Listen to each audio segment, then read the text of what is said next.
You don't have a ticket? Poor people like you can't possibly understand music. I found myself at a classical concert venue thanks to my father-in-law and mother-in-law, yet my ticket was mysteriously missing. How dare a poor person like you try to be in the same place as us? Go home. I was clearly being discriminated against, but the person who reached out to help me was my mother-in-law. Little did my sister-in-law know, she was about to hit rock bottom.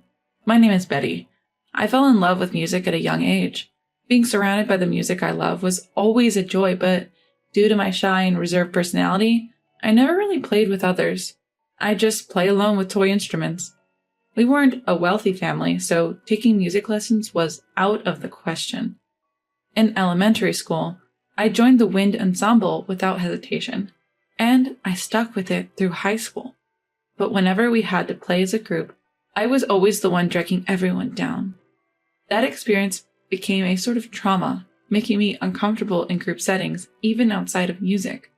I found peace when playing an instrument alone. I often played in a corner of the music room. That caught the attention of my music teacher, who introduced me to a known musician. I was told I had a rare talent in music, but because we weren't well off, my parents never really understood or supported it. I always thought that maybe if I could get proper training, I'd be comfortable playing in a group setting. But due to my family's circumstances, that was never an option. I eventually gave up on pursuing music professionally, settling for enjoying it as a hobby. When I received my first paycheck as an adult, I went to my first ever classical concert. I was a big fan of a certain family of musicians who I looked up to and admired. The tickets were expensive, even for the worst seats. But I thought it might be my first and last concert, so I went for it. No regrets. I got a lot more out of it than the price of the ticket, and I was very satisfied. I'd love to go again if I get the chance, but I can't keep buying expensive tickets all the time. I'm contributing some of my salary to my family, and I have to save for a wedding too. As for marriage, I'm just waiting for the day I meet someone who feels right. After working for 3 years, my parents have started hinting that I should start thinking about my future. Back in the day, people usually got married in their late 20s to early 30s. My mom married my dad around that time too. Now, personal choice is highly valued. My parents seem to understand this and don't nag too much. But the lack of pressure makes me feel like I need to hurry up and get married. Even after getting a job, I'm still shy and introverted. I've been invited to group dates by female coworkers, but never really talked to anyone. Just being able to consider going on a group date is growth for me. So I decided to start with online conversations through a dating app. I met a guy who loves music and we hit it off online. After exchanging messages for a while, he asked to meet up and I agreed. When we met, I realized he was one of the members of a famous musical family I'm a huge fan of. People might wonder why I didn't recognize him from his profile picture, but who'd ever think it was actually them? His name was common enough not to suspect it was really him. And if he knew I was a fan, I feared he'd turn me down. I kept it a secret at first, but eventually decided to open up. I told him about my shyness and how I'm uncomfortable in large groups. He said, "I feel the same way." The more we talked, the more we clicked, and we decided to get married. When I told him I was a fan, he said he was honored and his smile was radiant.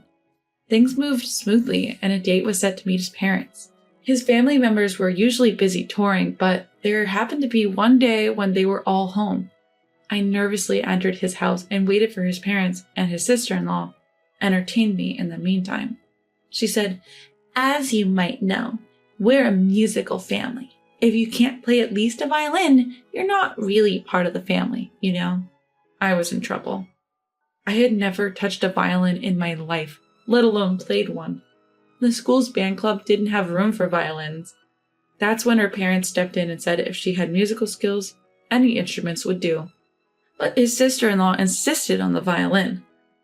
Then he said, "Mom, don't we have a practice violin? Can we borrow it?" And he added, "Please give Betty and me some time for a quick lesson." His mother agreed. "Why not? It'll be interesting to see what you can do in about an hour. A string instrument, and a violin at that. I wasn't confident I could make a sound in just an hour. But trust me, Betty, you'll be fine, he said. I took his word for it and even asked my mother-in-law if she'd lend me her violin. He has a practice room and we spent an hour there. It was my first time with a violin, one-on-one. Honestly, I was terrible, but Twinkle, Twinkle, Little Star is a song I know, so imagining it was easy. I focused on putting emotion into my play since my technique was non-existent. You're doing great, Betty, my mother-in-law said. Just making a sound on the violin is hard. You've come a long way, especially considering it's your first time. You're giving the music the respect it deserves. He also said, You moved me, and gave me a big round of applause. The only one who looked unimpressed was my sister-in-law. I guess she thought I'd embarrass myself. She never expected me to actually be liked by her mom. And so, I was accepted into this musical family. I've officially become a married woman. The relationship with my father-in-law and mother-in-law is good, but a problematic hierarchy with my sister-in-law is emerging. She picks on me, makes snide remarks, and harasses me. She's very pushy and always retaliates if I talk back. I don't have the courage to do so, but that seems to irritate her even more. Either way, the harassment increases. When the family was on tour, there were days where sister-in-law didn't perform due to the tour structure. On those days, it was just sister-in-law and me left at home.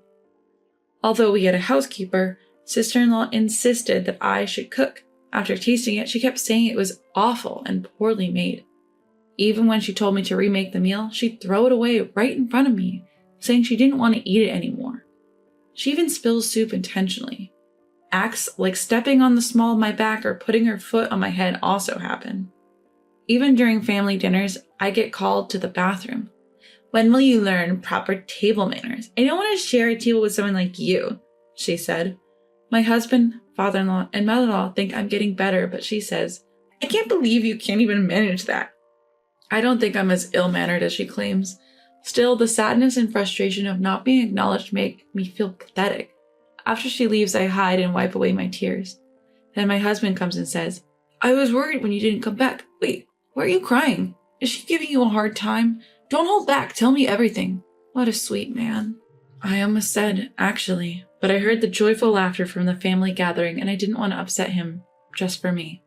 If I could be patient, wouldn't it keep the peace? No, it's not like that. I get along with her, I said. But you were crying. I was just so happy to be married and accepted by everyone. I couldn't help but cry, I said. My husband seemed to ponder briefly, but soon agreed. Yeah, you're right. He then took my hand, saying, Let's continue with dinner, and led me back to the dining table. It looked like we'd finally get some downtime from my father-in-law and mother-in-law. They even suggested going to a classical music concert as part of welcoming me. Listening to various performances and interpretations from different conductors can be enlightening. They asked me which concert I'd like to attend. I recommended one that my father-in-law and mother-in-law had previously enjoyed. We found out that they could possibly get tickets through a connection they had. However, my sister-in-law says she wants to handle the tickets. She claims she has some pull with the people involved. On the day of the event, we arrived at the venue, and my sister-in-law heads over to the staff entrance. After a brief chat with the staff, she comes back with something that looks like tickets. One by one, she hands out the tickets to everyone. However, there was no ticket for me. People who are broke wouldn't understand music anyway, right? Excuse me? You and I are in different levels. Know your place. Now go home. You don't belong here. My husband offered to ask if any spare tickets were available. However, I didn't want to worsen my sister-in-law's mood and make things uncomfortable for everyone else. So I decided it was best to leave and started pulling my husband away. Wait, Betty, you're not the one who needs to leave. It's her who's always mistreating you. Mother-in-law, who had been silent, pointed at sister-in-law. Why me? Listening to music has nothing to do with being rich or poor. People have their own ways to enjoy it. It's not for others to interfere. Mother-in-law scolded sister-in-law, who had always been cold to me. You think I don't know? It's obvious something's been going on behind my back. That's not true. Really, I find your envious heart far more impoverished. Then my brother-in-law chimed in. Aren't you always sleeping through concerts? It seems you're oblivious, but it's glaringly obvious. Brother-in-law chuckled. Sure, sister-in-law graduated from a music conservatory and has some awards, but she became complacent and stopped improving. You have to practice your instrument every day, otherwise your skills deteriorate. If you're going to talk about what music is, then you should first strive to be better yourself, said brother-in-law. Brother-in-law regretted that he couldn't be straightforward with his wife about her lacking skills and attitude as a musician, but doing blatant harm to his brother's wife was something he couldn't stomach. You have neither awareness nor ambition as a musician. I think it's time for you to leave our family. I'm tired of supporting someone who shows no promise of growing. There was a good opportunity to say it. You're one to talk, old lady. Your music sense is so outdated. I can't even listen to it. It's the sound of someone who caters to the poor, so of course I'd be thrilled to leave this awful musical family. Sister-in-law's strong words continued. She declared she would go solo, make a fortune, and show everyone. I thought people like her were incapable of self-reflection, but I didn't expect this level of rage. In the end, she stormed off, throwing a concert ticket on the ground. Mother-in-law picked it up and handed it to me. Let's go. She took my hand and we started walking. My second experience with a classical concert was truly moving. Different musicians and conductors bring a unique vibe and structure to the same piece. I wondered why the same piece could sound so different. I discovered new interpretations and learned so much. My mother-in-law seemed to notice my enthusiasm.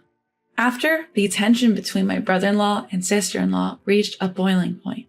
Attempts to compromise and start anew failed, leading to their eventual divorce. My former sister-in-law hastily organized her solo concert. Ignoring advice, she overconfidently rented a venue that holds 5,000 people. Even popular classical concerts rarely fill such large spaces. Unsurprisingly, tickets didn't sell, and she ended up buying many herself to make the hall look less empty. Merchandise sat unsold, leaving her with an overstocked warehouse. Her second solo concert was equally dismal, attracting only a handful of attendees. Lacking both talent and a likable personality, she was unpopular. Online criticism abounded. Unable to pay her staff or cover other costs, she quickly sank into debt. Attempts at street performances were met with comments like, "You're terrible, stop annoying us," and even resulted in water being thrown at her. On my end, my mother-in-law suggested that I should get professional music training, given my apparent talent. I was both surprised and delighted by the suggestion, though I felt it was a little late to start learning an instrument. But it felt like an opportunity I had given up on was presenting itself again, and I couldn't believe it. I was told the choice of instrument was up to me. I'm considering the violin, especially since my husband has been helping me with it. My mother-in-law found a top-notch instructor who has nurtured many skilled violinists. I even began accompanying the family on their concert tours and helping out behind the scenes. Every day feels blissful as I spend more time with music and feel myself improving. My current dream? To perform a solo accompanied by my husband on the piano.